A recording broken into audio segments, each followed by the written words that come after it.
Me voilà. Je t'ai trouvé après tout. Akkad. Pourquoi m'évites-tu? Laviette trouva le garçon dans le jardin. Il était assis par terre, caché derrière un arbre. Je ne t'évite pas du tout. Le garçon avoue en tremblant de tout son corps. Je t'ai juste pris la main et tu t'es immédiatement libéré et tu t'es enfui. Et après ça, tu veux me dire que tu ne m'évites pas? Laviette fait quelques pas vers le garçon. Mais mon père m'a dit de ne jamais enlever mes gants et tu m'as arraché ma main. J'étais obligée de le faire, répondit Akkad. Et qu'est-ce que je gagne maintenant à t'arracher le gant de la main? Demande Laviette. Le garçon ne dit rien. Il se contente de pleurer doucement. Oh, d'accord, je ne recommencerai pas. Ou tu t'évanouiras la prochaine fois. Laviette soupire lourdement. Laviette s'assit à côté d'Akkad et lui dit que lorsqu'il pleure, il devient très laid. Maman me dit toujours que je suis beau en toutes circonstances. À travers ses larmes, le garçon dit « D'accord, tu m'as convaincu. Tu es plus belle que Rosa Salomé. » Laviette s'empresse de réconforter le garçon. Mais il fit remarquer que la jeune fille n'avait jamais vu Lady Rosa et qu'elle ne pouvait donc pas savoir si elle était belle ou non. « Oui, tu as raison, je ne l'ai jamais vue, mais j'ai une idée de ce à quoi elle peut ressembler. Et je t'ordonne d'arrêter de pleurer ou je t'embrasse. » Laviette s'exclame.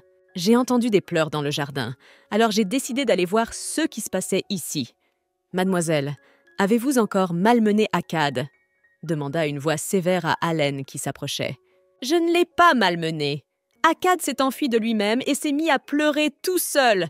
Et je tiens à te rappeler que tu es mon chaperon, donc tu devrais être de mon côté. » Laviette s'exclame et serre Allen dans ses bras. « Mademoiselle, vous êtes un peu bizarre ces derniers temps.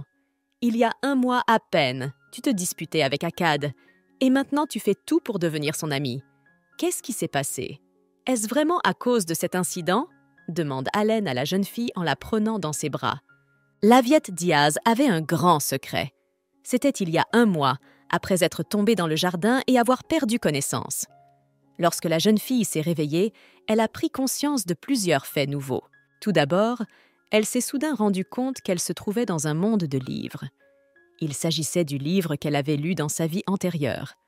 Deuxièmement, elle s'est rendue compte qu'elle s'était involontairement réincarnée en la jeune sœur du personnage principal, Werner Diaz. Laviette se souvient également des grandes lignes de l'intrigue. Dans ce livre, la sœur du personnage principal est morte en bas âge des suites d'une longue maladie.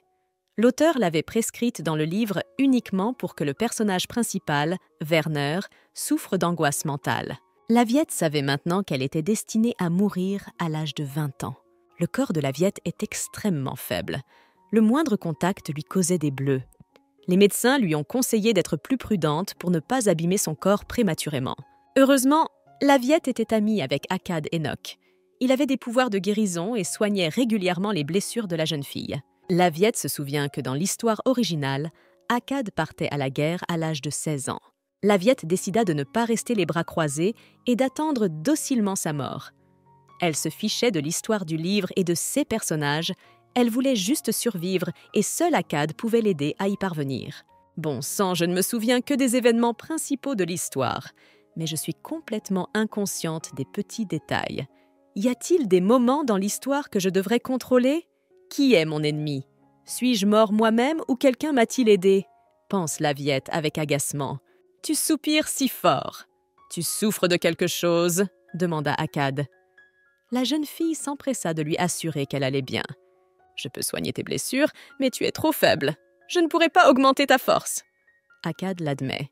Tu dormiras avec moi cette nuit. Laviette dit d'un ton décidé et déposa le garçon sur le lit. Mais j'ai déjà couché avec toi la semaine dernière. Pourquoi me demandes-tu de recommencer? Se demande Akkad. Laviette lui avoue que lorsqu'elle dort avec lui, elle se sent beaucoup mieux le lendemain matin.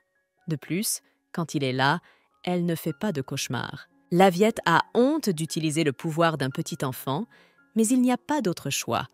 Elle décida de rester à ses côtés jusqu'à ce qu'il grandisse et parte à la guerre. La jeune fille décida qu'à sa majorité, elle trouverait un prêtre guérisseur et l'épouserait. Elle ne pouvait pas devenir la compagne d'Akkad, car l'intrigue du livre était qu'il était secrètement amoureux de son frère aîné. « Akkad, viens vite vers moi. Et pourquoi es-tu toujours aussi timide ?» La jeune fille s'indigna. « Le fait est que je ne dois coucher qu'avec celle que j'aime. grommela Akkad. Rappelle-lui peut-être que je ressemble beaucoup à la personne qu'il aime. Je me souviens très bien qu'il n'y avait pas de romance dans l'histoire originale. Il ne faisait que courir après le personnage principal, se dit Laviette.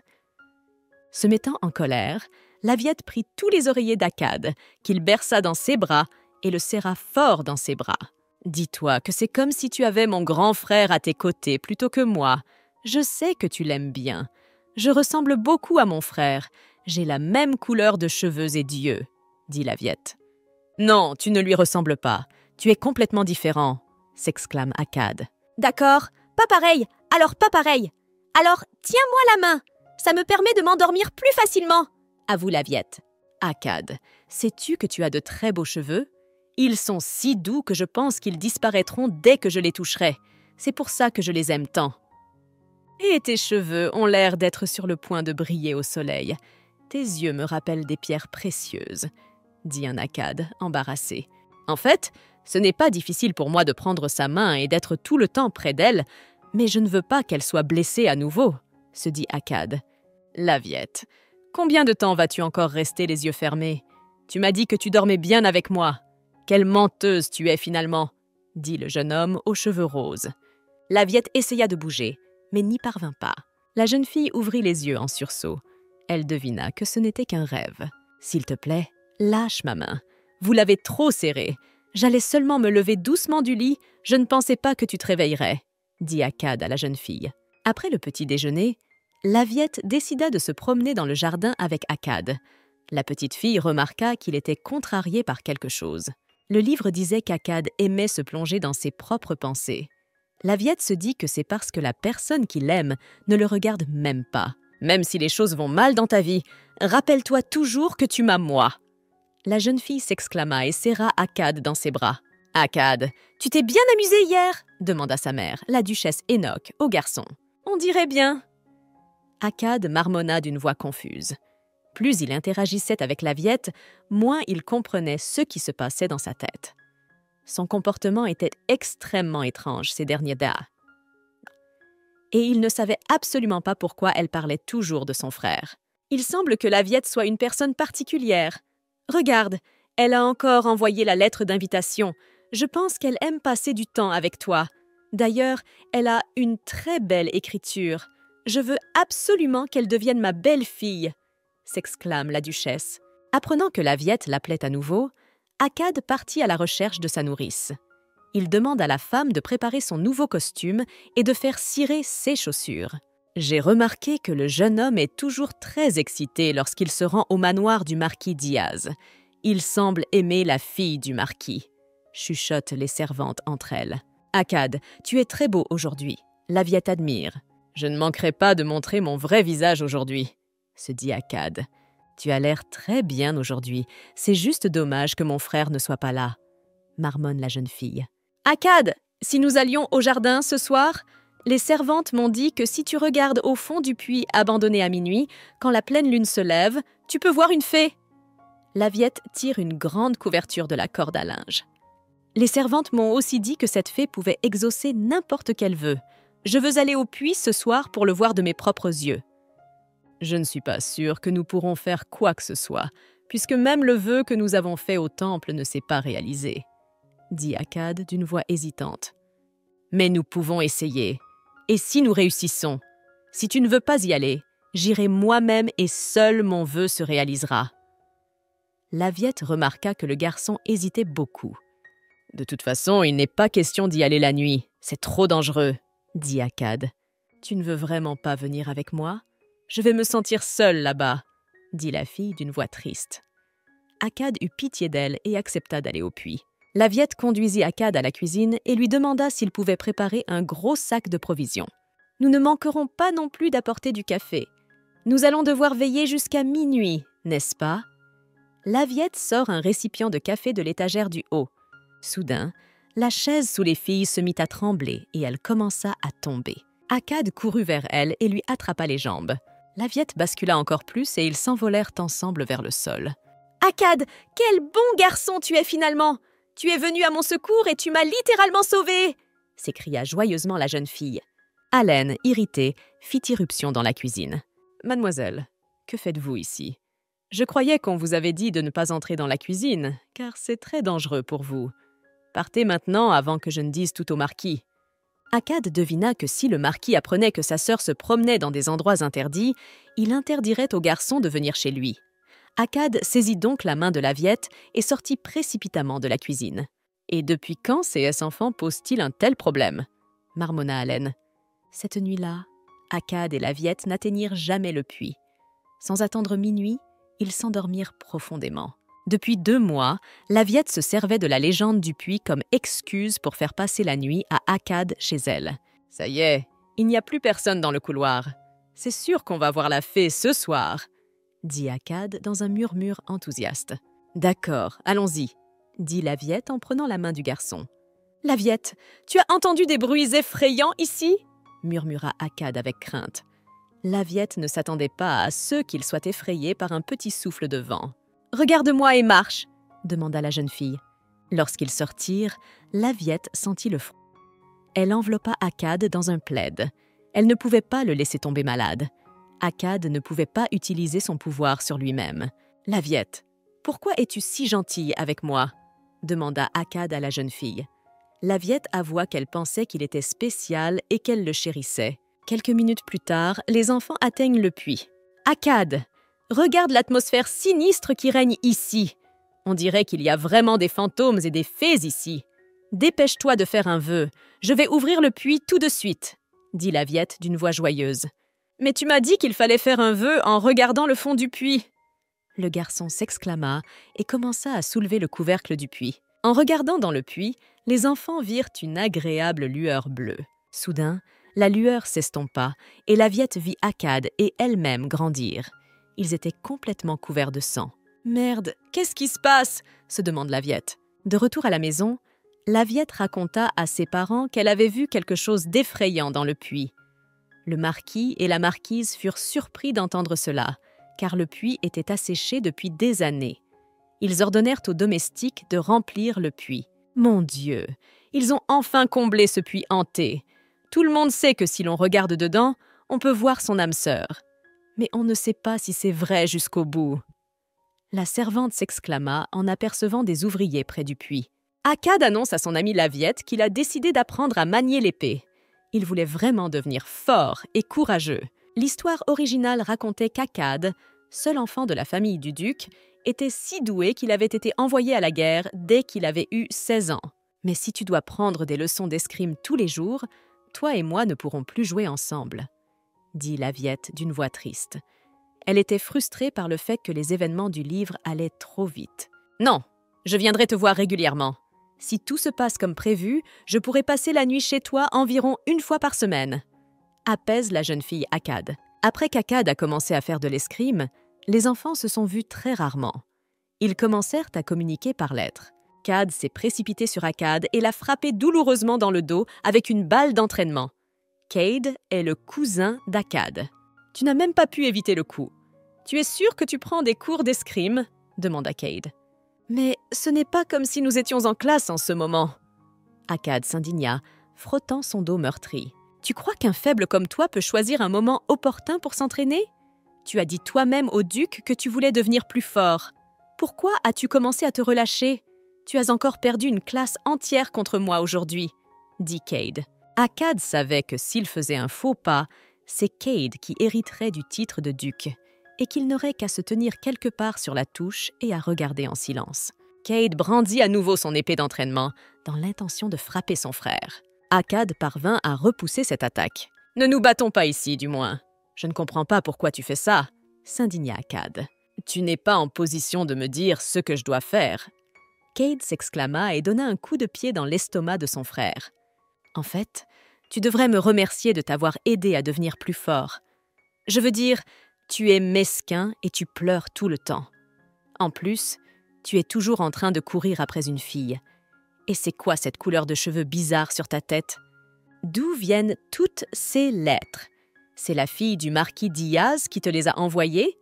Comme tu es bête, tu n'as pas besoin de te lier d'amitié avec elle. Il serait plus profitable de fréquenter son frère aîné. Pourquoi voudrais-tu voir une fille qui est sur le point de mourir? » En entendant les dernières paroles de son cousin, Akkad devint furieux. Le garçon poussa son cousin de toutes ses forces dans la poitrine. « Qu'est-ce que tu as fait? D'où te vient cette force ?» se demanda Cade. « Retire vite ce que tu as dit et ne dis plus jamais ça à propos de Laviette » ordonna Akkad. Comme Laviette n'avait pas vu Akkad depuis longtemps, elle dormait très peu. La jeune fille ressentait des engourdissements dans les bras et les jambes. Sa tête se fendait de douleur. Comme elle avait peur d'attraper froid, elle devait dormir sous 2 couvertures chaudes. « Tu es en train de me dire qu'Akkad ne viendra pas me voir ce soir non plus ?» demanda Laviette à son frère d'une voix frustrée. La jeune fille espérait qu'au moins aujourd'hui, Akkad la guérirait et lui permettrait de se sentir mieux. « Oui, il ne viendra pas te voir, mais il t'a envoyé une autre lettre en retour, » répondit Werner. Dans sa lettre, Akkad écrit qu'il n'a pas pu venir voir la jeune fille à cause de certaines circonstances. Laviette est très curieuse de savoir quelles circonstances imprévues ont surgi dans la vie de son amie. Avait-il décidé de ne plus communiquer avec elle? Laviette demande à son frère de l'emmener à Akkad. Werner refuse, car il ne veut pas que la jeune fille ait de la fièvre après le long voyage. De retour dans sa chambre, Laviette décide d'écrire une réponse à Akkad. « Je suis tout le temps au manoir, alors je n'ai même pas de quoi écrire. Et pourquoi la lettre d'Akkad est-elle si courte? Je ne sais même pas quoi lui répondre. La seule chose que je souhaite, c'est qu'il vienne me voir le plus tôt possible. » Dans sa réponse, Laviette explique qu'elle n'en veut pas à son amie de ne pas avoir pu venir la voir. Elle demande à écrire des lettres plus longues, car elle est curieuse de savoir ce qui se passe dans sa vie. Laviette ne savait pas qu'Akkad ne voulait pas venir la voir parce qu'il s'était blessé au visage lors d'une leçon d'escrime. Il savait que la jeune fille serait bouleversée de voir la blessure qu'il avait au visage. Quelques jours plus tard, Akkad croise son cousin Cad dans le couloir. Le duc Enoch savait que les enfants se disputaient. Sise, professeur d'escrime, lui avait dit qu'il se battait souvent en combat et de manière assez agressive. Earl Courtney, le père de Cade, est mon seul frère. Nous n'avons qu'un fils chacun, alors j'aimerais que vous soyez comme des frères et sœurs l'un pour l'autre. Si nos familles sont unies, personne ne pourra nous faire de mal. Tu as raison, duc. Akkad, je t'ai fait du tort la dernière fois. Pardonne-moi, je serai plus prudent à partir de maintenant, dit Cade en tendant la main à son frère. Je suis extrêmement réticent aux poignées de main, mais si je ne le fais pas, il est peu probable que mon père me laisse aller chez Laviette, se dit Akkad en regardant la main tendue de son frère. Faisant un effort sur lui-même, Akkad serra la main de Cade. Au fait, pour autant que je sache, mademoiselle Diaz ne passe son temps qu'au manoir. Elle n'a pas le droit d'en sortir. Tu crois qu'elle ne va pas paniquer en voyant tes mains dégoûtantes? Demanda Cade à voix basse. Akkad retira sa main avec irritation et se dirigea vers sa chambre.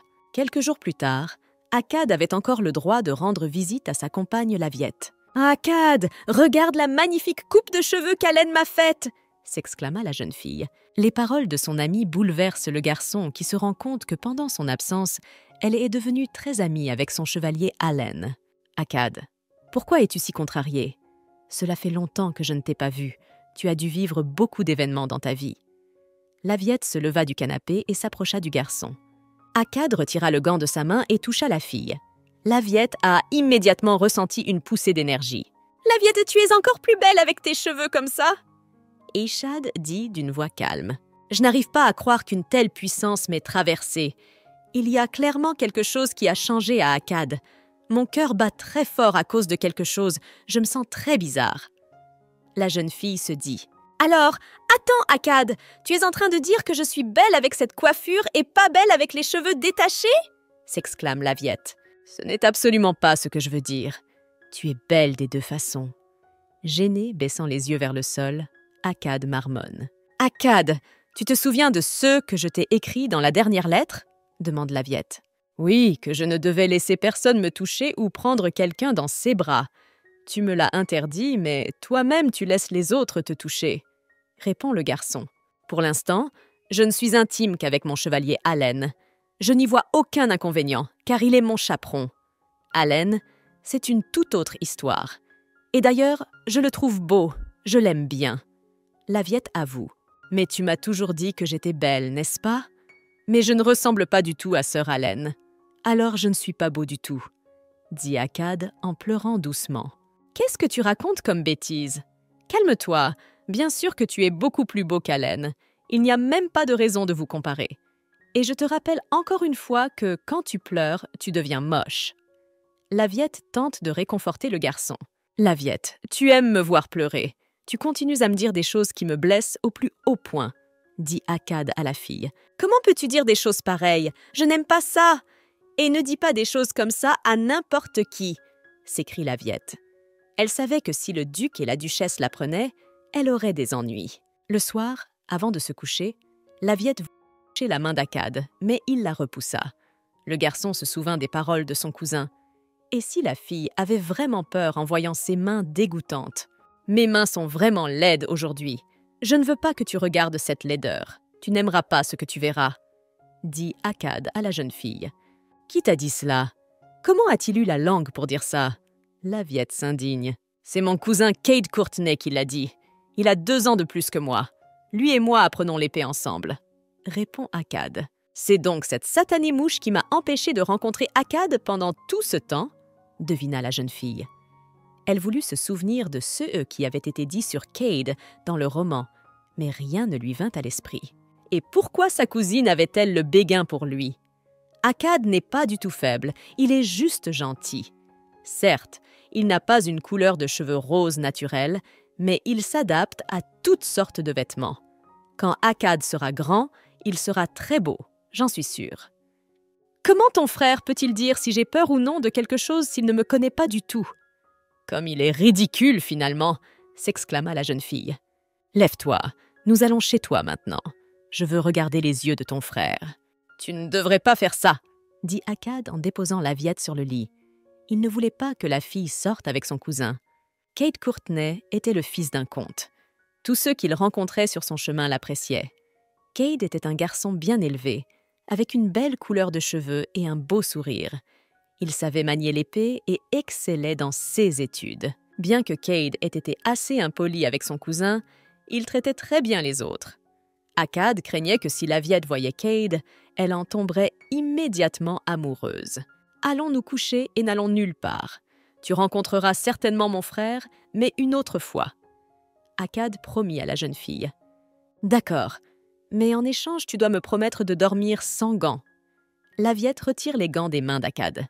La jeune fille remarqua qu'elles étaient complètement couvertes de callosités. « Pourquoi ton frère a-t-il dit que tes mains étaient dégoûtantes? » « Oui, elles sont couvertes de blessures, mais elles ne sont pas graves.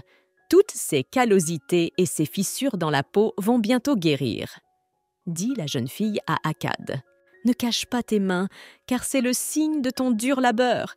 Et sache que je trouve tes mains très belles. Tu fais bien de t'entraîner assidûment au maniement de l'épée. Bientôt, tu pourras te défendre contre tous ceux qui oseront te faire du mal. » Comme Laviette n'était pas autorisée à sortir du manoir, elle décida d'inviter Cade Courtenay. Elle voulait vraiment regarder dans les yeux l'homme qui malmenait son ami Akkad. « Il semblerait que pour l'arrivée de mon invité, je doive porter quelque chose de confortable.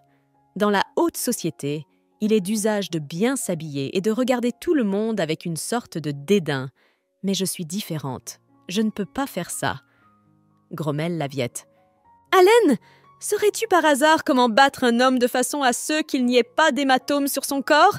demanda la jeune fille à son chevalier. « Tu veux apprendre l'art de l'autodéfense ?» précisa Haleine. « Eh bien oui, qui sait, peut-être que quelqu'un me harcèlera dans les manoirs, alors je pourrai le battre, » répondit Laviette. « Attends, tu veux dire qu'on a quelqu'un qui essaie de te harceler au manoir ?» demanda Haleine. « Haleine, ne panique pas à l'avance. Je me sens en sécurité dans ce manoir. Personne ne me veut du mal. Je te le demande juste au CSU. » Laviette serra ses mains autour du visage de son chevalier. « Eh bien, puisque c'est le CS, je vais te montrer quelques techniques, » promit Haleine à la jeune fille. « N'oublie pas que lorsque tu frappes quelqu'un, tu risques de tomber et de perdre l'équilibre. Pour éviter cela, tu dois te tenir fermement sur tes pieds. Tu dois frapper à l'endroit le moins défensif. » « Mais je ne vois absolument pas pourquoi tu as besoin de cours d'autodéfense. Je suis toujours là pour toi et je peux te protéger en séance d'urgence. Je pense que tu t'inquiètes pour rien. » Alors qu'elle continue à trier les lettres, Laviette pousse accidentellement un classeur du bureau. Les papiers tombèrent sur le sol et s'éparpillèrent dans toute la pièce. La jeune fille commence à les ramasser sur le sol.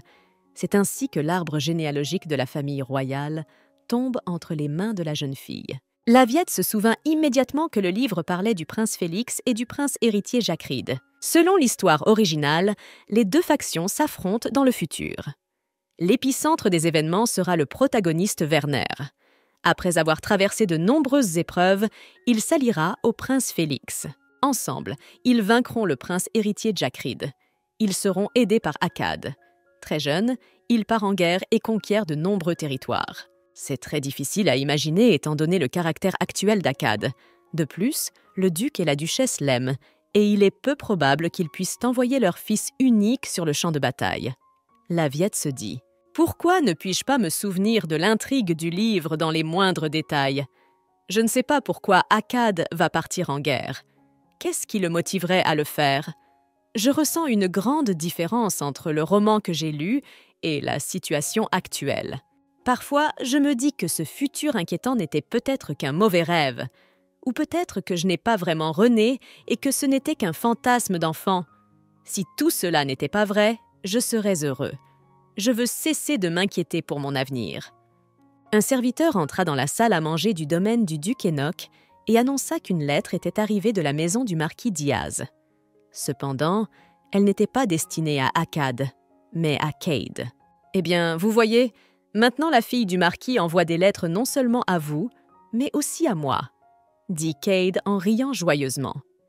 Il aimait voir à quel point cette situation perturbait son frère. « Regarde-le s'inquiéter pour un bout de papier.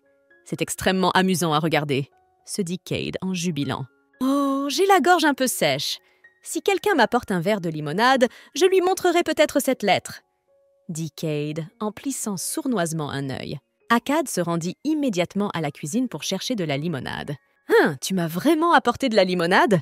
demanda Cade avec un petit rire joyeux. « Tu n'es pas scolarisable ou tu as une mauvaise mémoire ?» Cade arrache le verre de limonade des mains de son frère. « Il est hors de question que je boive ce qu'un idiot comme toi me donne. Au fait, la lettre disait « Je n'ai plus besoin d'Akkad. Même mademoiselle Diaz sait que tu es un idiot inutile. Si tu veux lire la lettre, bonne chance. » Cade déchira la lettre en petits morceaux et la jeta aux pieds d'Akkad. « Si tu veux discuter de ça, réglons ça par le combat. Et je suis sûr que je sortirai vainqueur cette fois-ci. Mais je doute que tu aies le courage de me rappeler à l'ordre. Comment peux-tu déchirer ce que Laviette t'a donné ?» Cade s'accroupit et ramasse les morceaux de la lettre sur le sol. « Comme l'a dit mon père, j'ai voulu être un frère pour lui. Mais il continue à désirer ce que je ne peux pas lui donner.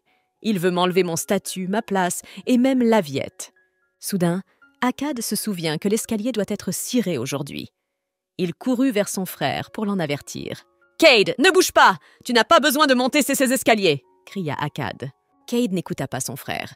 Il continua à descendre. Soudain, il glissa et vola vers le bas. « Oh, ça fait très mal! Attends, tu étais au courant! As-tu fait exprès de te taire pour que je tombe ici? Tu veux vraiment te venger de moi pour un bout de papier ?» Cade s'exclame. « Tu as raison, je le savais. J'ai juste oublié de te le dire parce que j'ai un problème de mémoire, » répondit Akkad. Comme il en avait assez que son frère l'intimide constamment, il décida de ne plus être amical. « Je ressens une douleur sauvage dans mes muscles et mes os à cause de la pluie. J'espère que Cade a reçu ma lettre. » pensait Laviette en regardant la pluie par la fenêtre. Soudain, on frappa à la porte. En l'ouvrant, la jeune fille vit Akkad. « Akkad, que fais-tu ici à cette heure tardive? Tes vêtements sont complètement trempés. Pourquoi es-tu sorti sous la pluie ?» s'exclame la jeune fille.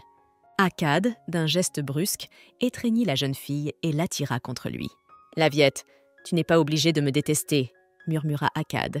« Père, pourquoi devrais-je supporter cela?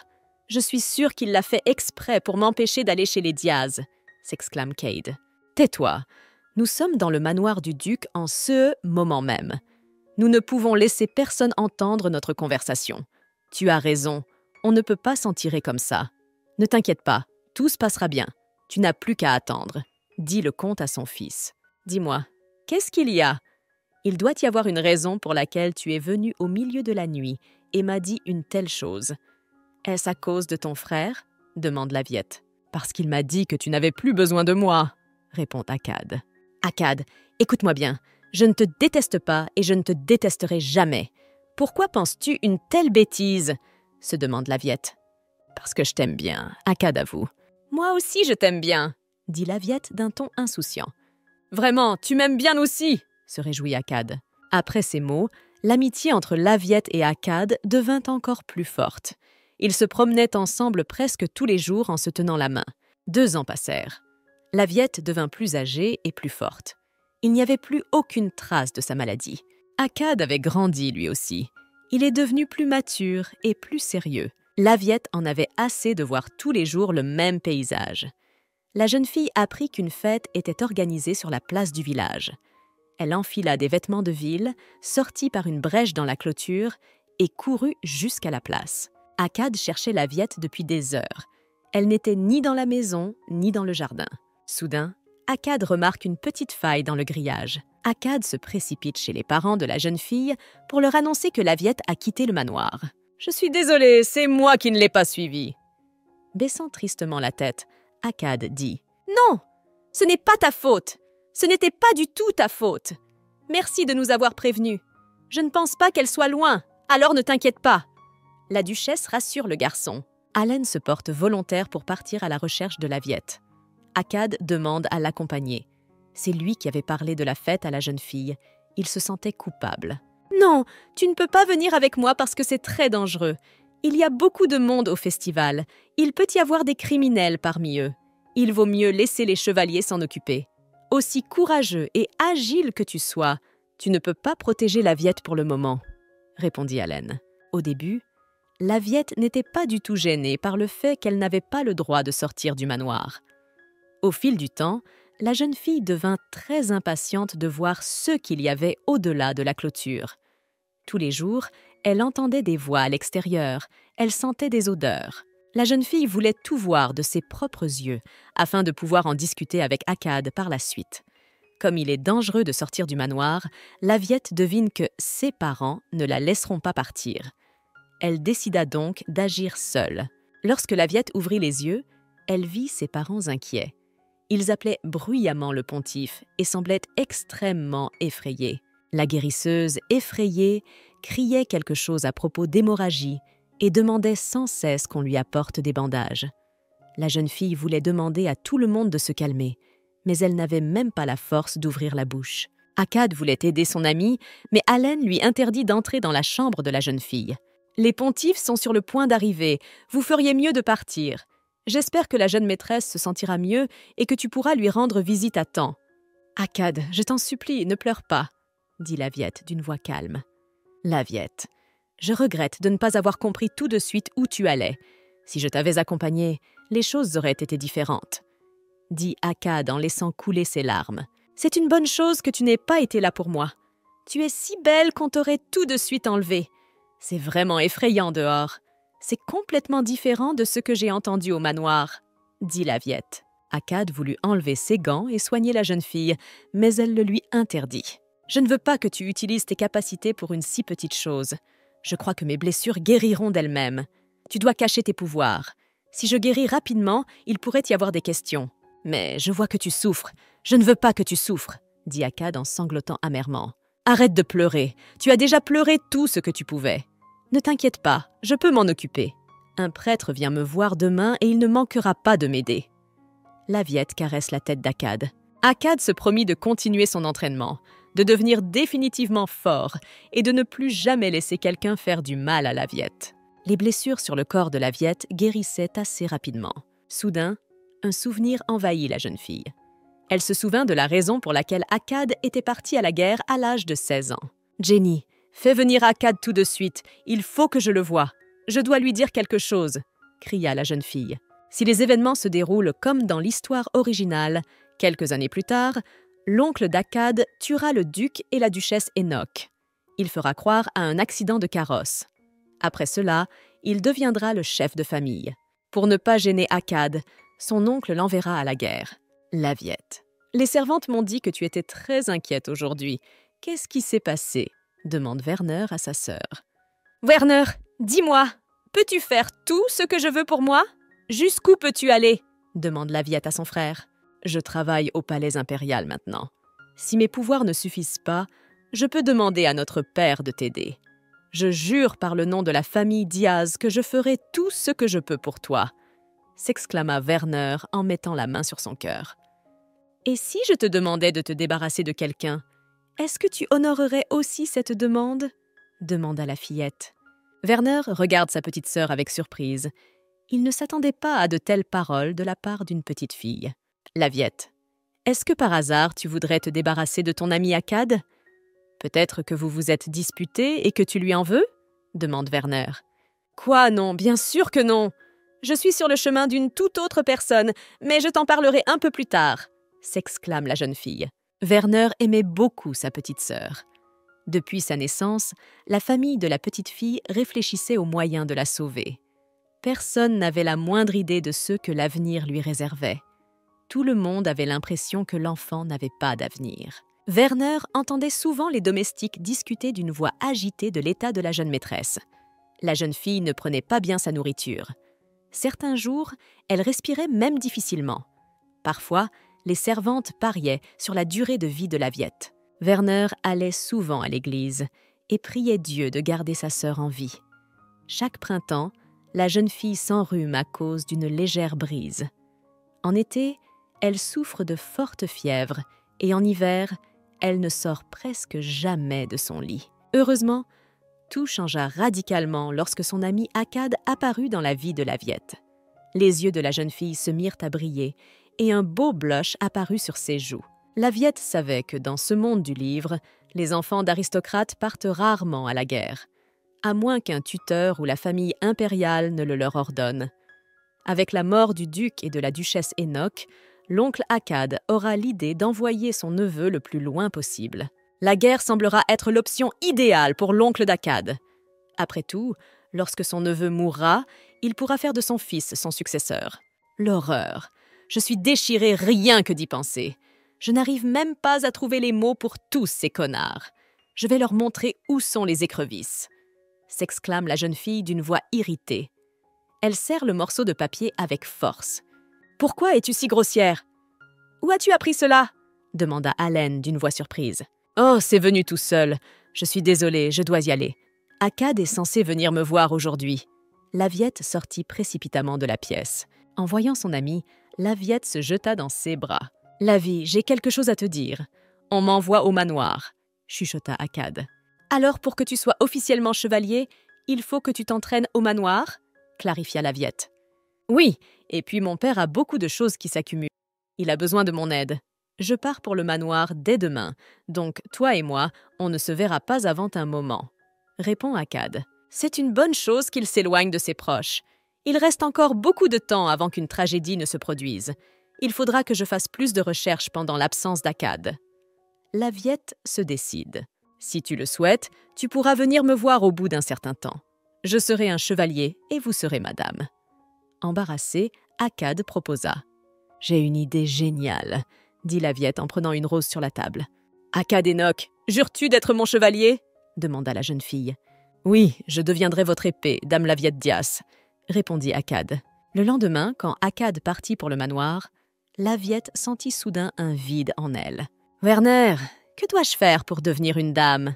la jeune fille demande à son frère. Une année entière s'écoula, mais Akkad ne revint jamais. La santé de Laviette s'étant beaucoup affaiblie, les prêtres lui rendirent régulièrement visite. Bien que la blessure ne soit pas grave, la guérison de la jeune fille est très lente. D'une voix étonnée, le prêtre dit « Pouvons-nous faire venir le meilleur prêtre ici ?» demande Werner. Le prêtre lui rappelle que des prêtres d'autres pays sont venus voir Laviette. Mais il n'avait pas réussi à aider la jeune fille. Sa santé est comme ça depuis le début. En outre, mademoiselle s'est gravement blessée l'année dernière. Peut-être que cela aussi a affecté son bien-être. Le chevalier Allen chuchote à l'oreille de Werner. « Mais vous continuez à chercher un prêtre qui puisse aider ma sœur. » Werner insista. Plusieurs professeurs entrent dans la vie de Laviette. Elle se met en tête de devenir une vraie dame. « Ne levez pas trop les coudes, Lady Diaz. Essayons encore une fois. Cette fois-ci, faites attention à vos mains. » Le professeur d'étiquette l'exige. « La tasse est très lourde. Je ne peux pas prendre celle que j'utilise d'habitude ?»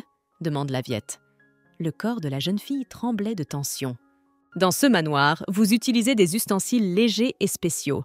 Cependant, tu ne pourras pas montrer tes bonnes manières lorsque tu entreras dans une autre maison. Alors ne te plains pas, essayez de recommencer, dit le professeur d'une voix qui ne tolère aucune objection. Frère, comment peux-tu avoir de la grâce sans même bouger le petit doigt, se demande Laviette. C'est très simple, vous en avez un exemple éclatant devant vous, s'exclame Werner. Les leçons d'étiquette sont trop difficiles pour vous? Voulez-vous abandonner le cours? Demande Werner d'une voix inquiète. Non, je vais essayer de marcher un peu plus, répond Laviette. Alors je dois te récompenser pour ton travail. Je t'ai apporté quelque chose que tu me demandais depuis longtemps. Werner montre à la jeune fille une pile de papier. Pourquoi n'as-tu rien dit avant? Tu aurais dû le dire tout de suite. Laviette s'exclame et arrache la pile de papier des mains de son frère. Peu après le départ d'Akkad, la jeune fille avait demandé à son frère de découvrir pourquoi le comte Courtenay était si désireux de prendre la place du duc. Ce n'était pas le genre d'information que l'on donne à un enfant, mais il avait accepté de s'occuper de l'affaire. Qu'est-ce que tout cela signifie? Est-ce que je comprends bien? Il s'agit d'actes illégaux commis dans le cadre de la gestion de la guilde. C'est tout ce que tu as pu trouver? Demanda Laviette à son frère. J'ai été très minutieux, mais je n'ai rien trouvé d'autre. Avoue Werner. Bon sang, il doit y avoir au moins quelque chose d'autre. Ce n'est pas suffisant. Au fait, pouvez-vous bannir un homme du pays ou l'exécuter pour cela? Demande la jeune fille. Non, il n'y a qu'une petite amende pour un tel délit. De plus, je ne pourrai pas m'occuper personnellement de l'affaire. Je ne pourrai donc pas trouver plus d'informations, répond Werner. La vie.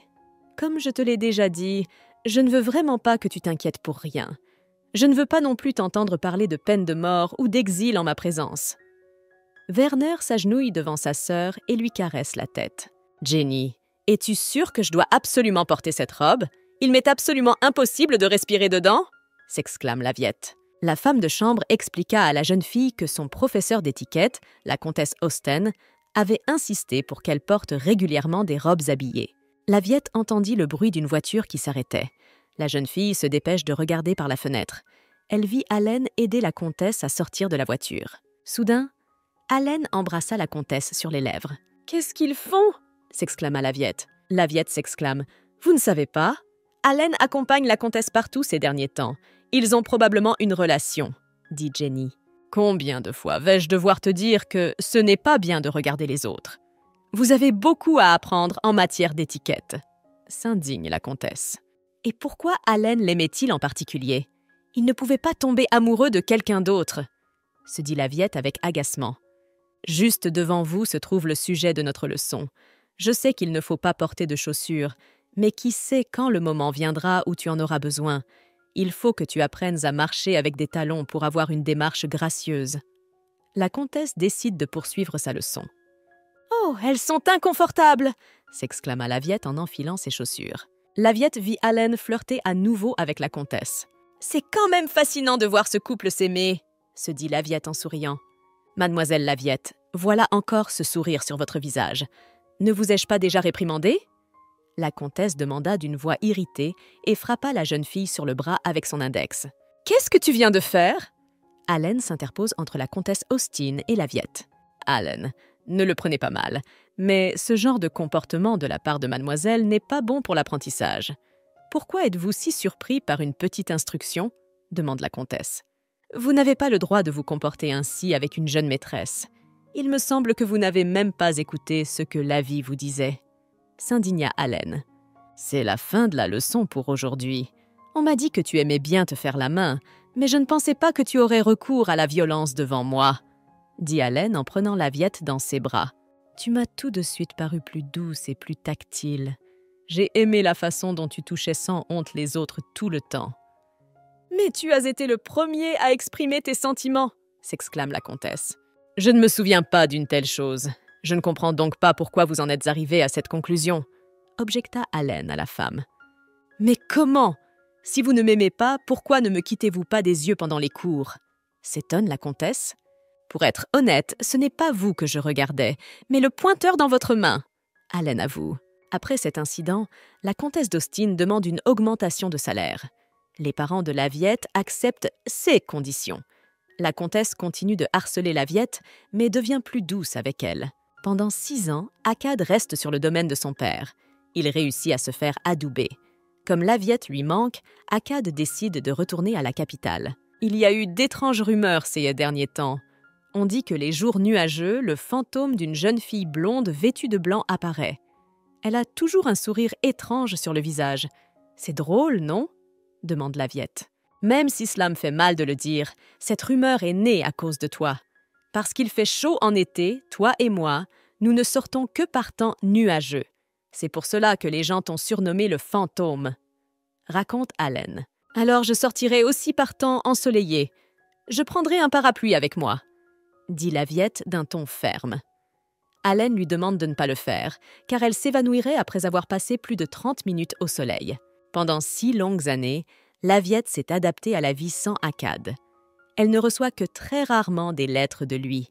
L'état physique de la jeune fille s'aggrave de jour en jour. Si nous allions un jour au temple, je vais bientôt avoir 18 ans.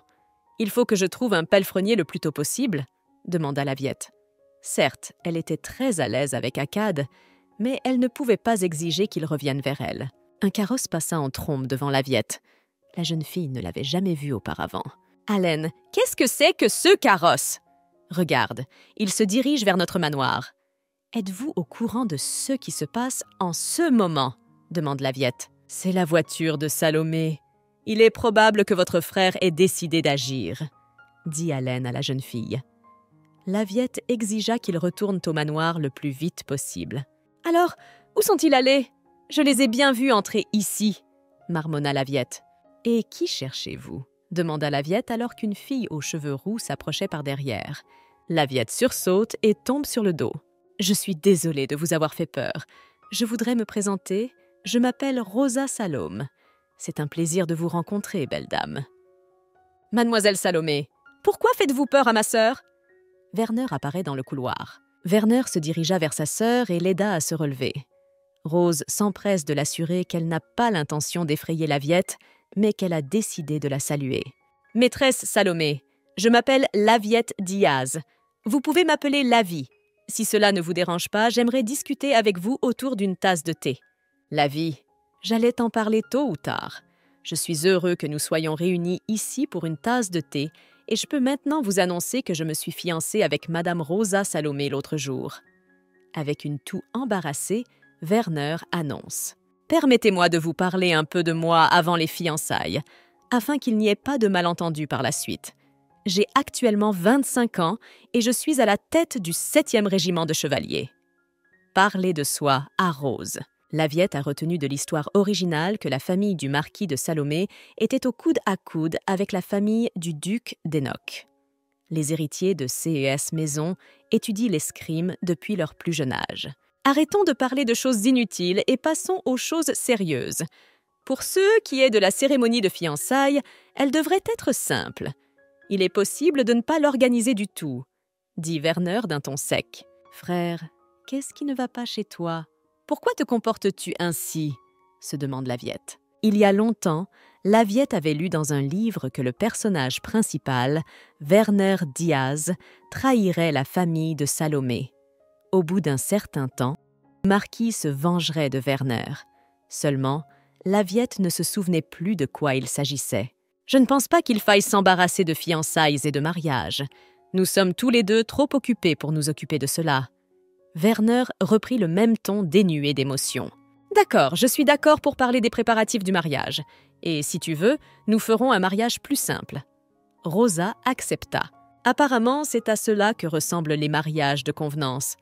Je n'ai jamais eu de relation amoureuse, ni dans ma vie précédente, ni dans celle-ci. Je suis donc une vraie poire pour les relations amoureuses, se dit Laviette. Lavie, ton frère t'apprécie beaucoup. Nous avons stipulé dans notre contrat que nous vivrons dans la même maison que toi. C'est un marché que j'ai accepté volontiers, alors ne t'inquiète pas, dit Rose.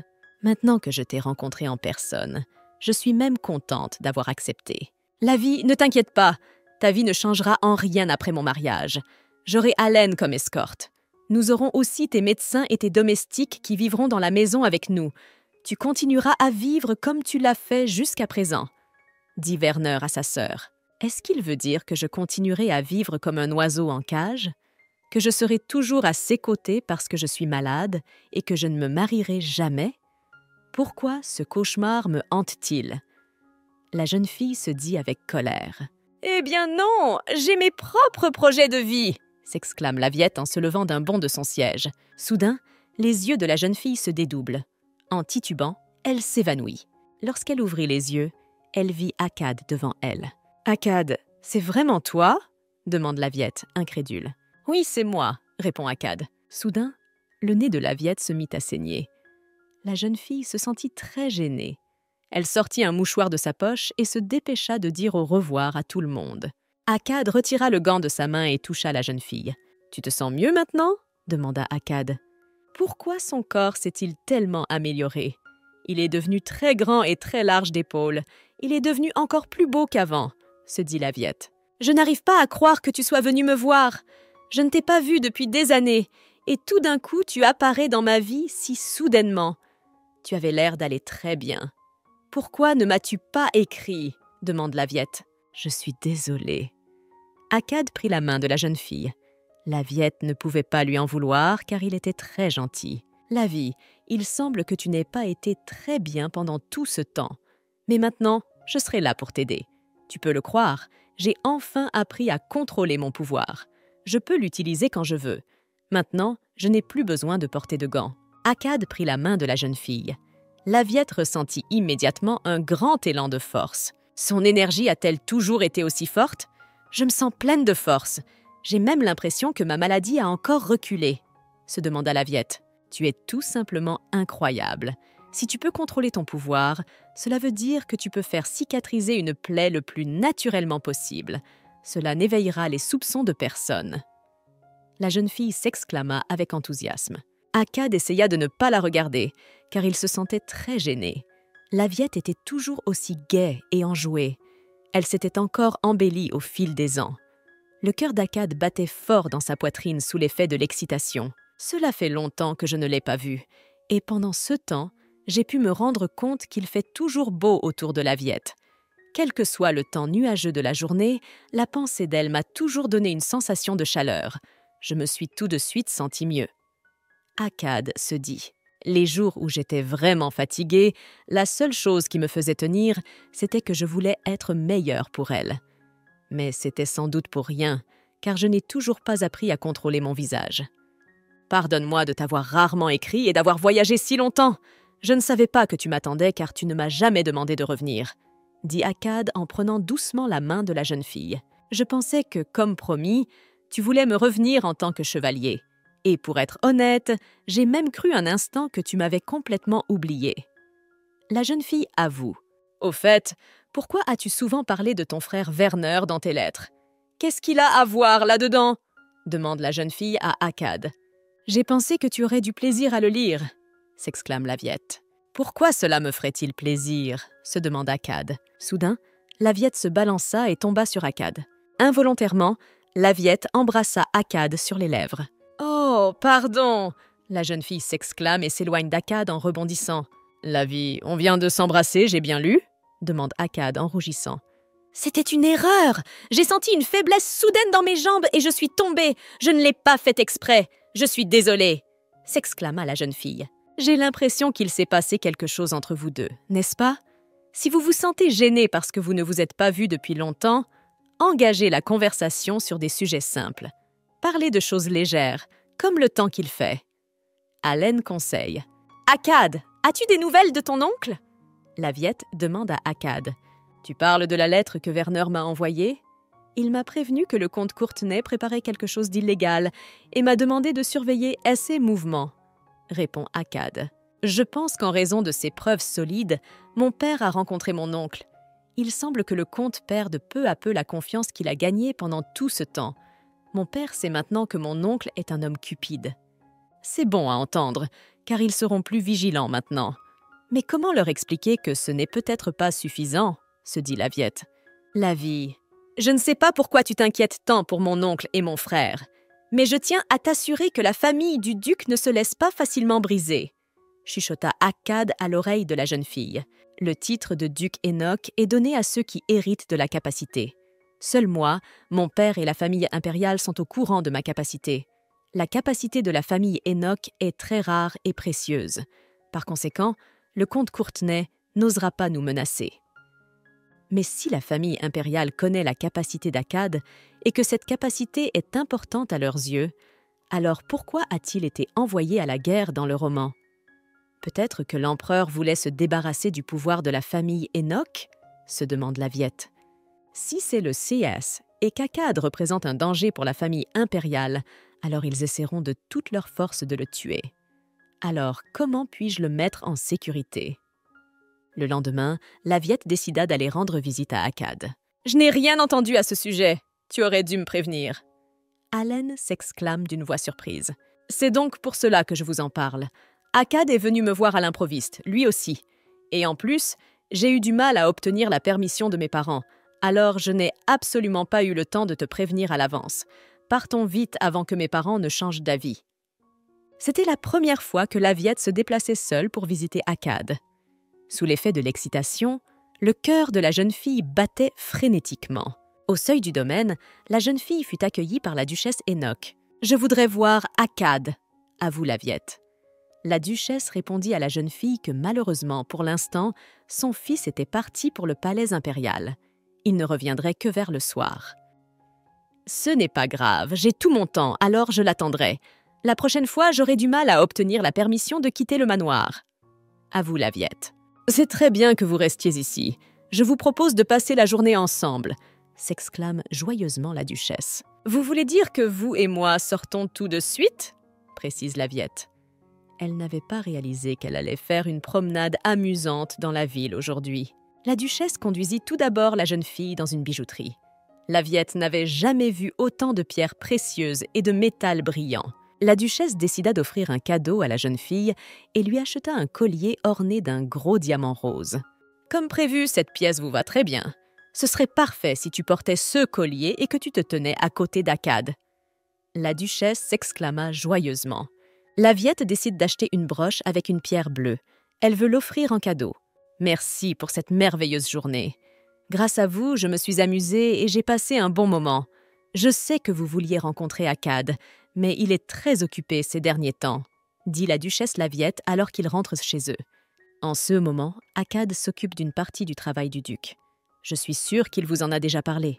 Tu dois même connaître ses capacités. » Akkad m'a lui-même raconté qu'il était capable de guérir les gens à l'âge de 7 ans. Ce jour-là, cette information m'a stupéfiée, mais maintenant je m'y suis habituée. « Mais cette information est le grand secret de ta famille. Pourquoi en parles-tu si facilement ?» se demande Laviette. Soudain, la calèche s'ébranle et se met à pencher sur le côté. « Laviette, ne bouge pas. On dirait que notre voyage va durer un peu plus longtemps, » dit la duchesse d'une voix calme. « C'est vraiment celui qui a eu l'accident ? Mais c'était censé arriver au duc et à la duchesse, mais pas à moi. » Effrayée, la jeune fille réfléchit. « Laviette, tu n'as pas à t'inquiéter en vain. Ce carrosse est le plus solide que nous ayons. De plus, nous avons des chevaliers qui voyagent avec nous. Ils nous rattraperont bientôt. Et puis, je ne suis pas loin. Ne vous inquiétez pas trop. » La duchesse, voyant l'effroi sur le visage de la jeune fille, s'empresse de la rassurer. « Si tu as peur et que tu n'arrives pas à contrôler tes émotions, ferme les yeux. Cela devrait t'aider. Je veux t'assurer que je ne laisserai personne te faire du mal. Je ne laisserai personne m'enlever ma belle-fille. » Soudain, la duchesse dégaine une longue épée qu'elle brandit devant elle. Dès qu'Akkad sortit du palais impérial, il vit immédiatement un serviteur se précipiter vers lui à toute vitesse. « Jeune maître, nous sommes dans le pétrin.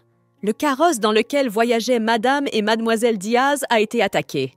Elle se trouve maintenant dans les bois à l'extérieur de la capitale. » Le serviteur fit son rapport. « Va dans la salle d'audience et demande de l'aide à mon père. » Akkad ordonna et sauta sur son cheval. « Pourquoi restez-vous figé sur place?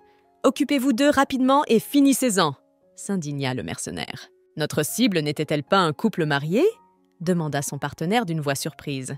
La duchesse sauta du carrosse et s'élança sur les mercenaires avec son épée. Quelques minutes plus tard, les mercenaires gisaient sur le sol, inconscients. Mais avant que Laviette ne puisse se réjouir, des dizaines de mercenaires commencèrent à venir vers le carrosse de tous les côtés. « C'est fini. Nous sommes définitivement éliminés. Je ne pense pas qu'ils nous laisseront vivre. » Laviette réfléchit avec pessimisme. « Il n'y a que 2 femmes contre nous. Débarrassez-vous d'elles !» cria le chef des mercenaires. « Mademoiselle, pardonnez mon retard. Et je me suis précipitée ici dès que j'ai pu, s'exclama Allen qui venait d'arriver. Vous n'avez plus à vous inquiéter de rien maintenant. Laissez-moi m'occuper de ces criminels. Allen et les autres chevaliers avaient beau faire, il leur était extrêmement difficile de vaincre les mercenaires. Ceux-ci semblaient surgir de nulle part, encore et encore. Laviette ramassa une broche pointue et la planta dans le dos d'un des mercenaires. Comme cela ne fonctionnait pas, la jeune fille se jeta autour du cou de l'homme et commença à l'étrangler. D'un coup de coude, le mercenaire projeta la jeune fille sur le côté. La jeune fille sentit qu'elle perdait connaissance. Son corps brûlait de douleur. Elle s'imagina qu'Akkad pleurerait amèrement à son enterrement. Elle se demanda si l'avenir d'Akkad changerait si elle mourait à la place du duc. Se précipitant sur le champ de bataille, Akkad entra dans le feu de l'action. Son corps est si faible qu'il ne peut recevoir correctement la puissance divine. D'une voix inquiète, les prêtres dirent « Elle se rétablit très lentement. Nous espérons qu'après avoir appliqué notre pouvoir, la jeune fille se réveillera. Cette nuit sera cruciale. On ne peut plus utiliser de pouvoir divin pour l'instant. » Akkad entra dans la chambre de la jeune fille et prit ses mains dans les siennes. Il espérait vraiment que son pouvoir réveillerait la jeune fille. Akkad savait que s'il en faisait un peu trop, il la blesserait. « Mon Dieu, je me souviens exactement que je suis morte. Alors pourquoi mon corps me fait-il si mal ?» murmura la jeune fille. « La vie, ne dis pas ça, tu ne vas pas mourir. Et sache que c'est ce que je vais faire pour toi !» s'exclama Akkad. Maintenant que nous avons changé la méthode de traitement de Mzalel Dias, nous devrions nous concentrer sur la guérison des chevaliers. Il faut surtout s'occuper du chevalier Allen de la famille Diaz. J'ai participé à l'éducation de ce garçon pendant de nombreuses années, dit le duc à la guérisseuse. Mais nous ne soignons que les nobles, objecta la sœur. Faisons-nous si peu pour vous que vous ne puissiez même pas répondre à une telle demande? N'a-t-il pas besoin d'être soigné pour pouvoir à nouveau tenir une épée? Le duc s'indigna. « Ne vous inquiétez pas pour moi, je vais bien. Vous feriez mieux de me répondre. Comment va Mademoiselle Lavie ?» demande Allen au duc. « Vous n'avez pas à vous inquiéter. Elle a mon fils à ses côtés, » répondit le duc. En ouvrant les yeux, Laviette vit un Akkad joyeux devant elle. D'un geste brusque, la jeune fille saisit le visage d'Akkad et nicha ses lèvres contre les siennes. « Lavie, attends !» Akkad s'exclama craintivement. « Ne pars pas. Je veux être avec toi, et je me sens enfin vivante, » dit Laviette en se blottissant à nouveau contre les lèvres d'Akkad. « Grâce au prêtre, ta sœur est en voie de guérison. Il y avait des morts et des blessés graves. Ma femme et Laviette se sont évanouies sous le choc.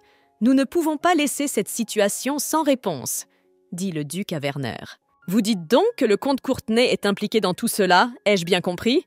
Où est-il maintenant ?» demande Werner d'une voix rageuse. Lorsque Laviette reprit enfin ses esprits, beaucoup de choses avaient déjà été réglées. La famille du comte Courtenay était finie pour de bon. Le comte, qui était l'instigateur de l'attaque, s'était suicidé, incapable de résister à la pression des familles Diaz et Enoch. Le fils du comte et son épouse ont été déchus de leur statut et ont dû fuir à l'étranger. Ils seraient probablement recherchés pour le reste de leur vie. « Je suis désolée. » Akkad s'excusa. « De quoi t'excuses-tu » se demanda Laviette. « Je veux dire que tu as été blessée à cause de moi. Tu m'avais prévenu qu'il pourrait se passer quelque chose, mais je ne pensais pas que l'échelle serait aussi grande. » Baissant les yeux vers le sol, Akkad dit « Je me disais que je ne pouvais rien faire pour l'instant, alors j'ai concentré mon attention sur la maîtrise de l'épée. J'ai pensé que cela aiderait à garder ma famille en sécurité. Je suis désolée, j'ai manqué d'égard envers toi et tes besoins. Je n'ai même pas eu le courage de la regarder. J'ai honte qu'elle soit dans cette situation. Je n'ai pas l'air de mériter de l'aimer, » se dit Akkad. « Akkad, que dis-tu maintenant? Sais-tu ce que je pensais hier dès mon réveil? J'étais contente de t'avoir à mes côtés à ce moment-là. » La jeune fille s'exclama. Elle se leva de son siège et se dirigea vers Akkad d'un pas ferme et assuré. « Je sais pertinemment que tu m'as soignée toute la nuit. Je suis heureuse que les choses aillent bien dans ta vie maintenant. Oui, tu as beaucoup de choses à te reprocher, mais je suis heureux que nous nous retrouvions. Comme les parents d'Akkad sont vivants, il ne partira pas à la guerre. Je serai toujours avec lui et je pourrai utiliser sa force. Maintenant, nous pouvons oublier toutes les maladies du monde, » se dit la jeune fille. 6 pensées lui firent chaud au cœur. « Lavie, Je suis heureux que nous nous soyons retrouvés. Akkad sourit. Il voulait avouer ses sentiments à la jeune fille, mais il n'osait pas encore. Akkad se promit que dès que le moment serait venu, il dirait immédiatement à Laviette qu'il était amoureux d'elle depuis longtemps. « Enchanté, mademoiselle. Je m'appelle Caleb. Je serai votre nouveau chevalier servant jusqu'à ce qu'Haleine se rétablisse complètement. » annonça joyeusement le garçon qui entra dans la pièce. « Je suis sûr que nous nous entendrons bien, vous et moi. » Caleb s'installa avec fatigue sur le canapé. « Qu'est-ce que tu fais ?» se demanda Laviette. Haleine ne s'était jamais permis de faire une telle chose en présence d'une fille. « Je vais faire une petite sieste. S'il te plaît, réveille-moi si tu veux aller quelque part, » dit Caleb à la jeune fille. Après l'incident de la calèche, Akkad a commencé à venir chez Laviette beaucoup plus souvent. « Au fait, pourquoi le chevalier qui t'accompagne n'est-il pas à tes côtés ?» demanda Akkad. « Il doit être dans la cave à vin. De la bonne liqueur est censée être apportée aujourd'hui. Je pense que les chevaliers reçoivent secrètement des boissons gratuites. J'ai toujours pensé que tous les chevaliers étaient bienveillants comme Haleine, mais Caleb est différent. Raconte Laviette. Mais c'est même à mon avantage. Comme mon nouveau chevalier chaperon ne me suit pas beaucoup, je peux me promener dans le manoir complètement seul. La dernière fois, j'ai même goûté du thé noir mélangé à du cognac. C'était très bon. Au fait, voici le mouchoir que je suis en train de broder. Attendez, qu'est-ce qui ne va pas avec ton visage ? demanda la jeune fille, surprise. Je veux rencontrer votre chevalier d'escorte Caleb tout de suite, dit Akkad à la jeune fille. Tu es vexée que nous ayons bu sans toi ? Tu pourras te joindre à nous la prochaine fois. Je pense que Caleb n'y verrait pas d'inconvénient, dit Laviette d'une voix insouciante. Le lendemain, Akkad apporte à la jeune fille un mouchoir à son nom. Il avait personnellement brodé son nom et de délicates fleurs jaunes. « Tu l'as brodé toi-même ? Personne ne t'a aidé ? C'est magnifique ! Qui aurait cru que non seulement tu sais manier l'épée, mais que tu sais aussi broder ?» Laviette s'émerveille. Akkad s'était dit hier soir que s'il offrait à la jeune fille un objet à son nom, elle penserait plus souvent à lui. C'est juste que c'était beau et que je ne voulais pas le jeter. Comme je n'ai personne à qui donner ce châle, j'ai décidé de te l'offrir. Lied Akkad, embarrassé. Laviette décide également d'offrir à Akkad un mouchoir avec son nom dessus. « Je peux vraiment l'avoir ?» se demande Akkad. « Oui, ce châle est à vous maintenant. Quand j'ai vu ton travail, je me suis rendu compte que je ne savais absolument pas coudre. Je ne le ferai donc plus. Mon châle n'est peut-être pas très beau, mais c'est mon premier et dernier travail. Alors, il n'a pas de prix. » Merci, la vie. Je suis si heureux. J'aimerais pouvoir faire quelque chose d'autre pour toi. Akkad sourit joyeusement. Alors, je peux te demander quelque chose ? Il y a un endroit où je veux aller avec toi. Allons au temple ensemble, proposa la jeune fille. Le temple était ouvert à tous, sauf les jours de fête. Les prêtres du temple avaient des pouvoirs de guérison. Ils guérissaient les blessures et rétablissaient la paix de l'esprit. Beaucoup pensaient que les prêtres étaient la preuve de l'existence de Dieu. « Pourquoi faut-il aller au temple ?» se demanda Akkad. La jeune fille lui répondit qu'elle voulait prier. En fait, elle avait déjà décidé de chercher un prêtre guérisseur qui deviendrait son mari dans le futur. « J'ai peur d'aller seule dans un endroit éloigné. Partout où je vais, cela se termine toujours par un accident. Mais je suis fermement convaincue que si je pars avec toi, tout ira bien. » La jeune fille croise les mains en signe de prière. « D'accord, nous irons avec toi au temple demain. » Akkad promit. En entrant dans le temple, Laviette vit un groupe de jeunes garçons. Elle se dirigea immédiatement vers eux. « Lavie, où cours-tu ? Ce sont des templiers, pas des prêtres. Ils sont chargés de la sécurité du temple et d'escorter les visiteurs. » chuchota Akkad à l'oreille de la jeune fille. « Regarde-les comme ils sont cool après tout. » La jeune fille s'émerveille. Akkad décida de détourner l'attention de la jeune fille vers autre chose. Il la conduisit vers l'autel sacré. « Cet endroit ne te rappelle-t-il pas notre enfance ? Te souviens-tu du puits qui exauçait les souhaits ?» demanda Akkad à la jeune fille. « Hein, tu t'en souviens encore ?» s'étonne Laviette. « Eh bien, tu devrais aussi te rappeler combien tu as pleuré quand tu étais enfant. Tu te souviens de la peur que tu avais en parlant à mes parents de ce puits effrayant ? C'est dommage que ce puits ait été comblé après tout. J'y serais retournée. Nous n'avons jamais pu réaliser notre souhait cette fois-là. Mais je suis heureux que nous soyons au temple aujourd'hui et que nous puissions demander à Dieu tout ce que nous voulons. « Quel vœu veux-tu faire » demande Akkad. « Eh bien, qui raconte ses souhaits?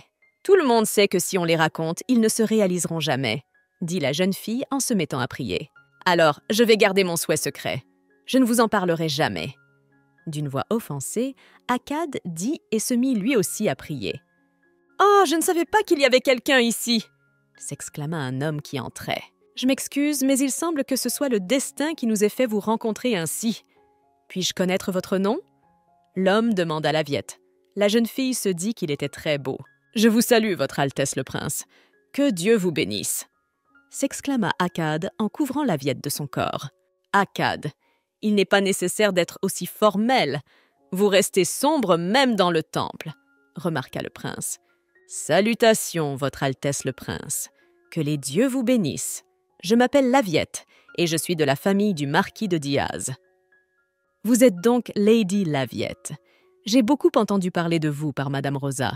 Je tiens à vous dire que vous êtes beaucoup plus belle que ceux que j'ai entendu dire. » Le prince prit la main de la jeune fille et la baisa. « Voulez-vous dire que vous avez parlé de moi à Madame Rosa ?» s'exclama Laviette, surprise. Elle ne se doutait pas que le prince connaissait son existence. « Vous êtes curieux de savoir de quoi nous avons parlé? Si c'est le CA, discutons tous ensemble, » proposa le prince. « Votre Altesse, je vous prie de m'excuser, mais nous avons des affaires à régler et nous devons partir, » dit Akkad. Laviette remarqua qu'il se méfiait du prince. Dans l'avenir, le prince Félix sera l'auteur de l'attentat contre Madame Rosa. Pour cette raison, je ne devrais pas l'aimer non plus, mais est-ce possible? Je veux dire qu'il est absolument ravissant, se dit Laviette. « Eh bien, nous ne manquerons pas de bavarder la prochaine fois, » dit le prince en souriant. « Écoutez, je ne savais pas que vous connaissiez personnellement le prince. » Laviette marmonne, admirative. « Je me rends souvent au palais avec mon père, et le prince est très proche des seigneurs féodaux. Les principaux représentants des seigneurs féodaux sont deux familles, la mienne et celle de Madame Rosa, » explique Akkad. « Akkad, laisse-moi t'expliquer la situation actuelle. Tu es le plus bel homme que j'ai jamais vu. En plus, tu sens toujours bon. C'est ce que je pensais quand j'étais enfant, et j'ai été très étonnée quand tu es rentré à la maison après ton apprentissage. Tu as beaucoup changé, tu es plus grand, plus fort, tu as l'air vraiment cool. En plus, tu manies très bien l'épée, et je sais à quel point tu es réel. En fait, tu es très doux et gentil, et je sais à quel point c'est difficile pour toi à cause de la personne que tu aimes. » « Attendez, de quoi parlez-vous maintenant ?» Toussant nerveusement, Akkad demanda. « Je croyais que tu ne savais pas ce que je ressentais. » Les joues d'Akkad virèrent au rouge cramoisi. « Bien sûr que je suis au courant de tout. Je t'observe depuis longtemps, et j'ai compris ce que tu ressentais. Tu n'as plus besoin de cacher quoi que ce soit. Si tu le veux, dis-moi la vérité. J'accepterai tout ce que tu diras. » Laviette tourne doucement la tête d'Akkad vers elle avec son doigt. « Tu es sincère? Si tu savais à quel point je voulais te le dire, mais je n'ai jamais pu le faire. » Akkad commença à parler, mais sa gorge était sèche d'excitation. Les mots étaient coincés en lui et ne voulaient pas sortir. « Ne sois pas contrarié par le fait que Werner ne sache pas ce que tu ressens. Mon frère manque cruellement de tact et de sensibilité en ce qui concerne les relations, » s'exclama la jeune fille. Elle voulait vraiment soutenir son amie. « Attends, pourquoi parles-tu soudainement de ton frère ?» Akkad était légèrement choqué. Il ne s'attendait pas à une telle tournure des événements. « D'accord, si tu ne veux pas en parler, tu n'as pas à le faire. Le moment viendra et tu me raconteras tout toi-même, » dit Laviette. Elle réalise soudain qu'elle vient d'aborder un sujet extrêmement sensible. « Tu n'as pas besoin de m'associer à quelqu'un que tu ne connais pas. Je ne suis pas celle que tu crois, » rassura la jeune fille Akkad. « Je suis désolée si je t'ai accidentellement mise en colère. Ce n'était pas mon intention. Je ne vous ai pas offensé, n'est-ce pas? Nous sommes toujours amis, n'est-ce pas ?» Reposant sa tête sur l'épaule d'Akkad, la jeune fille demanda. « Oui, bien sûr, toi et moi sommes amis. » Akkad répondit par un sourire. L'état de Laviette s'est encore dégradé. Elle a du mal à respirer. Des acouphènes apparaissaient dans ses oreilles. La jeune fille ne pouvait même pas manger confortablement. Toute nourriture, même la plus molle, ressemblait à du sable lorsqu'elle était avalée. « Akkad, il a dit s'il venait aujourd'hui ou pas ?» demanda Laviette à la servante. « J'ai entendu dire qu'il était très occupé ces derniers temps. Je ne sais pas s'il aura le temps de vous rendre visite aujourd'hui, répondit la servante. Laviette devina qu'elle avait blessé Akkad par ces paroles. Il n'était pas venu la voir pendant plusieurs jours d'affilée. Werner croise sa fiancée Rosa dans le couloir du palais impérial. « J'avais prévu de te rencontrer, mais je n'ai pas pu trouver d'heure pour le faire, » dit Werner à la jeune fille. « Je vois. Et je commençais à penser que vous m'aviez oublié puisque le délai promis était déjà écoulé. J'ai aussi quelque chose à dire à ce sujet, et j'espère que vous prendrez le temps de vous occuper de moi, » dit Rose en souriant. « Comme tu le sais, une guerre va bientôt éclater. À cause de cela, je vais être très occupée. Alors je voudrais te suggérer de reporter notre mariage pour un certain temps. J'ai décidé de participer à la guerre, moi aussi. Je suis désolée de ne pas te l'avoir dit plus tôt. Pour être honnête, je ne te comprends pas du tout. J'ai entendu dire que l'ennemi avait fait appel à de nombreux mercenaires et que son armée était désormais plus nombreuse que la nôtre. Le terrain est extrêmement défavorable. Il sera difficile de gagner. » Werner tente de faire appel à la raison de la jeune fille. « On dirait que tu t'inquiètes pour moi, » dit Rose avec un sourire en coin. « Bien sûr que je m'inquiète pour toi, parce qu'à l'heure actuelle, toi et moi allions nous marier, » dit Werner. « Je suis désolée, mais je ne vais pas refuser de participer à la guerre. Comment pourrais-je rester dans la capitale alors que mes sujets partent à la guerre ?» demanda Rosa d'un ton rhétorique. « Vous prendriez donc un tel risque par sens du devoir ?» s'interroge Werner. « Pas seulement à cause de cela. J'ai lu le rapport et j'ai compris que l'issue de la guerre ne sera pas celle que vous avez décrite. Je suis sûre que nous avons de bonnes chances de gagner. Et je sais que je rentrerai sain et sauf. Tu devras m'attendre. » Laviette ressent un agréable frisson dans la tête. Quelqu'un l'avait touchée très doucement. En ouvrant les yeux, la jeune fille vit Akkad. « Akkad, tu es venu me voir finalement ?» s'exclama joyeusement Laviette. « Je suis désolée de t'avoir réveillée. Et d'ailleurs, si tu te sentais si mal, pourquoi ne m'as-tu pas appelée? Tu sais que je serais certainement venue. » Akkad dit à la jeune fille d'une voix douce. « Je pensais que tu n'étais pas venue me voir parce que je t'avais offensée. Pour cette raison, je ne voulais pas t'alarmer inutilement. » Laviette avoue. « Bien sûr qu'il n'en est rien. Je n'ai pas pu venir parce que j'étais très occupée. Le palais impérial est très occupé en ce moment. Je ne manquerai pas de te raconter tout cela quand tu seras rétablie.